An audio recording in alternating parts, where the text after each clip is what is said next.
Assalamu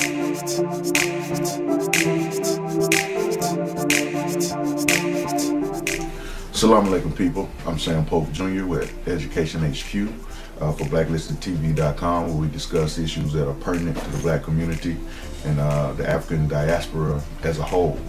As we embark on the 50th anniversary of the Kennedy assassination, I'd like to share some of my thoughts about President Kennedy, the man, and his presidential administration and whether he was effective for black people or not. There's a big fascination with President Kennedy the world over, especially in the United States. He has star quality. His swagger I recognize. His personal life was one that would make even Bill Clinton blush. He did a lot of things. He hung around a lot of people that make him very interesting to the average person. But what I don't understand is black people's fascination and love for President Kennedy.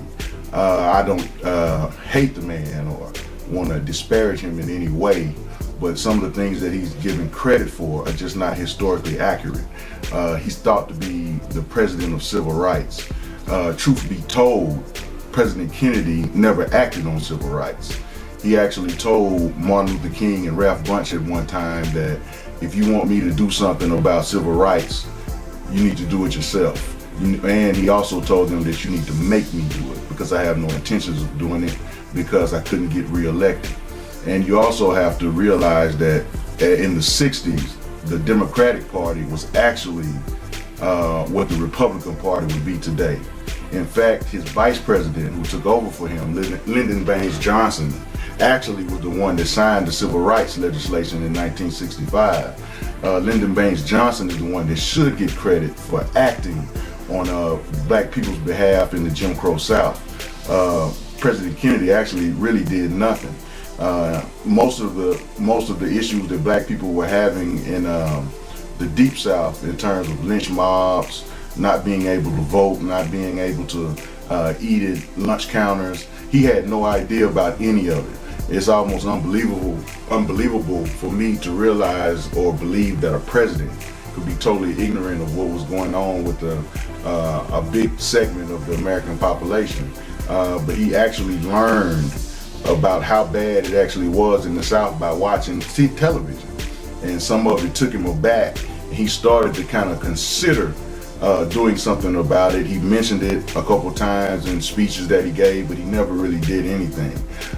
Black people somehow, some way, I guess, by propaganda and programming, they've come to look at him as a Abraham Lincoln type figure, when he was not that. He was almost the total opposite. If you study some of the speeches he gave when he was on the campaign trail in the Deep South back in the day, he said some of the most racist things that I've ever heard. But when you look at it from a purely political standpoint, he was pandering to the people that he was begging for votes from. When he would go to the South, he would refer to blacks as coons, darkies, and a lot of people don't know this, but it's true. He was taped having conversations in the White House about Martin Luther King, and he called him a coon several times. This is not me making this up, this is facts. Lyndon Baines Johnson, I'm not saying that he didn't do some of the same things. He was a Texas guy and I guess a man of his era and his time, but at a certain point he realized that the country was changing, and if America was going to keep up with the rest of the world, they had to change as well. And he actually was the first to recognize the fact that this country is only as strong as its citizens, and if everybody cannot enjoy the rights that this country and the Constitution says that they provide us, that we were going to fall by the wayside, like ancient Rome and all the other great powers that were only great for a short amount of time and then somebody else took over. But that's just something to think about when you're watching President Kennedy. Don't so much fall into the romanticism of him. Examine him for yourself, and I guarantee if you look at him deeply enough, you'll have a different opinion about him.